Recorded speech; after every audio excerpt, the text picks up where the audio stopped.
morning to Enzo Maresca. Here is the new Manchester City manager. And so not the result you wanted, but how do you judge your team's overall performance today? Absolutely. The results is not the one we hope. For sure, the goal we conceded after 30 seconds, affect the game. But the reaction after the goal, I think, was good. First half, before they scored the second one, we had 3-4 chances to score and to draw the game. And again, unfortunately, then we conceded the second one. But now it's a defeat that hurt us, but it's just the beginning. A chance to see Elliot Anderson for the first time today in City colours, though. What did you make of his performance? I think overall Elliot was good. Again, I think the performance of all the players, has been affected, unfortunately, from the goal that we conceded after 30 seconds. But again, after that, I think the reaction was good. We create some chances to score, but I think Elliot was good. Phil Foden started today, obviously signed a new contract with the club this summer. You know him, you've worked with him previously at Manchester City. How can you get him back to the heights that you know he can reach? He's working very, very good.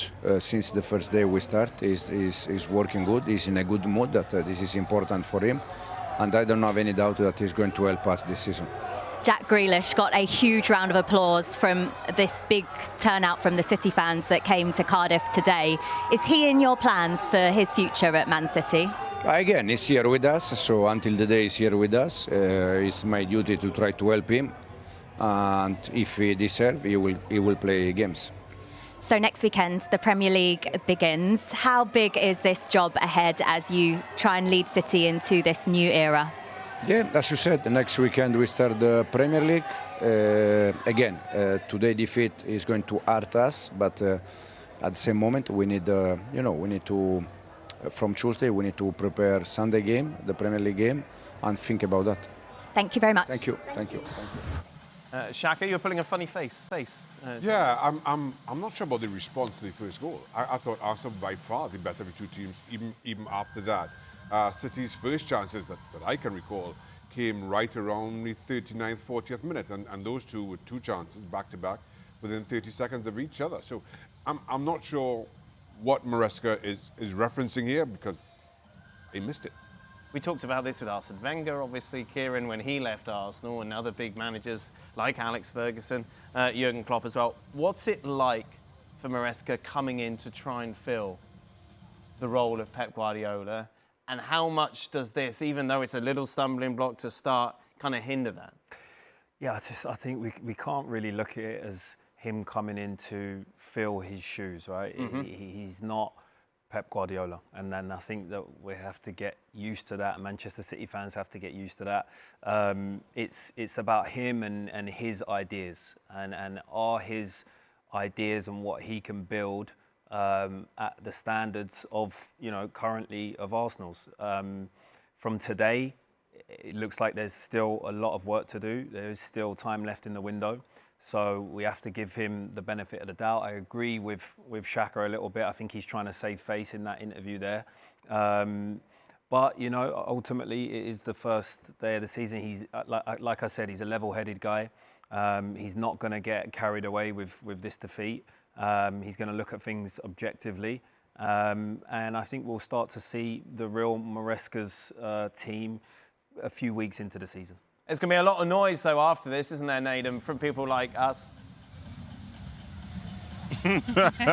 Beautifully put, beautifully put. In some ways, the reaction thing, I disagree with you guys a little bit, especially like Shaka, because you're talking about chances that it created. But when I was in the stands and it went 1-0 after a minute, my initial thought, and I don't know if you guys have felt this trauma before, was that this is going to be 5, 6 or 7. But from City's perspective, they actually tried to keep some level of possession in the game, which went okay, which took a little bit, City. Gained a tiny bit of territory. Dan, stop interrupting me. So that brought a little bit of territory and a fraction more, not necessarily control, because obviously Arsenal were the better side. But, myself, Shaka, Kieran, we've had collapses before, and that very much could have been that. It's 3-0, possibly could have been 4. No, it wasn't a collapse at all, because if it was a collapse, Arsenal would have had more shots. They would have won 5-6, like they did when they beat City at the Emirates 2 years ago. I think it was 6-1 or something like that. when it went 1-0, I thought it was going to be one of those games, but it ended up being a very poor performance and a very good one, and a 3-0 result and a deserved winner. It was the biggest Community Shield win since 2014 when Arsenal won 3-0 against Man City, I guess? Correct. Of course, yeah, and they won the league that year as well, didn't they? Did they? No, they didn't. They absolutely did not. Dagger. It's just, for me, it's just not worth, certain things just aren't worth overreacting to. And I think Maresca, like, he's trying to save face with some of his answers and so on. But I get it, because why should he come out and be really aggressive and essentially lose some fans, lose some players by saying something which he didn't need to say? I did think it was a strange interview because he looked so deflated, yet his answers were weirdly positive. Yeah, I think you have to show some level of like disappointment, because if you just bounced in there like it didn't matter, then people, like Ruben Diaz, the first thing he said, thank you to the fans for coming. This is a long way for them to come, and they're disappointed with the performance that they've put out. Acknowledge the fans, acknowledge that this is something that they're going to draw a line under and try and get better from. I do get that, and I think for Maresca and the City fans, everyone associated with City, yes, you can say that in the grand scheme of things this might not matter, but you still put the time and effort and money to be here, and that's why it's disappointing, not necessarily just to lose, but to lose with such a poor performance from your own side. Hey, but at least you didn't lose 7-0. Hey, that's all right. Nedum, who's going to win the league? Cheers, Dan. Do you know what? It's easy to say now, because just say Arsenal, because the squad that they have is the best squad in the whole league, as I've been told. So yeah, you've got to go for Arsenal. And I think with the sort of makeup that they have, with the players being at the age that they're at, where they're young enough to continue to still be getting better, but they've got that little bit of edge and that bit of nous to understand how to get the job done now. I think obviously as the season progresses, we're always curious about injuries, how that will affect people, cup runs in the FA Cup, Carabao Cup, Champions League and so on. But they're rightly being touted as favourites, because one thing they've got at this moment in time compared to a lot of other clubs is continuity. But not the best squad. But they've got continuity, and I think that is huge. I love Nedum with an edge. It's brilliant. You somehow have a way of bringing it out. No, not at all. I don't know how that keeps happening. Kieran, I asked Nedum who's going to win the league. I imagine you would say Arsenal in a much simplified manner. Yes. Let's take a look at your top 6, shall we, as we're getting predictions as we count down. You still have City finish second. Yeah, I still think they're going to be up there. I think they're going to make another couple of signings, and we're going to see a very different Manchester City as the season progresses. Really like Chelsea at the moment. Their pre-season made some good signings. About time that they do something in the league. Manchester United as well, similar, made some solid signings. I think we're going to see Marcus Rashford come back into form there this year. And I forgot who the other two were. Villa. Yeah. Really took time and focused on this. Yeah, Villa impressed me against PSG, to be honest. And I think the young striker looks promising as well. So I think they're going to have. You got Bruno Guimaraes as your Player of the Year. I have. I just really like the signing. I think it's given Arsenal another dimension, and I think he's going to have a huge part to play. Quality player. Let's get some more reaction then, shall we, from Cardiff? Congratulations. I'm sure there was a lot to like in that performance. What did you like the most? Well, a really good performance so early in the season to play at the level that we've done it and to show the desire that we showed in every action. I was really impressed. Really, I said to them, I really enjoyed watching them play. 2 assists for Solis today. A brilliant debut from him. He got the most assists in the whole of Europe last season. What's impressed you the most about working with him so far? I think how naturally, I think he's accommodated in the squad, in the team, and his level of understanding. He's a player that I think he makes decisions when a lot of people rushes and makes wrong decisions. He's very smart, very accurate, and again today, in tight spaces, he made the right decision twice, and he set 2 goals. Your captain, Martin Odegaard, was the player of the match today, along with Rice returning into the team, as well as the addition of Bruno Guimaraes. How strong is this Arsenal midfield?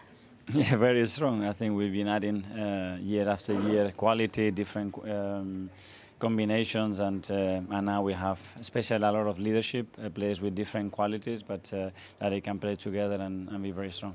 How important was it for you to see a performance like this as you head into the new season?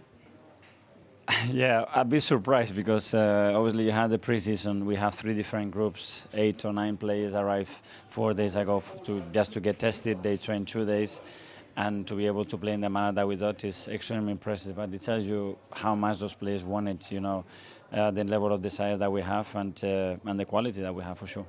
going into next weekend, the Premier League starts again. It was such a huge achievement for Arsenal to win the title last year. So how do you maintain that, or even better what you did last season? Pushing each other every single day, and with the squad that we have, with the ambition that we have at the club, that's when it's going to maintain the fire, the elevate the level and the demands daily. If we do that, I'm sure we will be very, very competitive.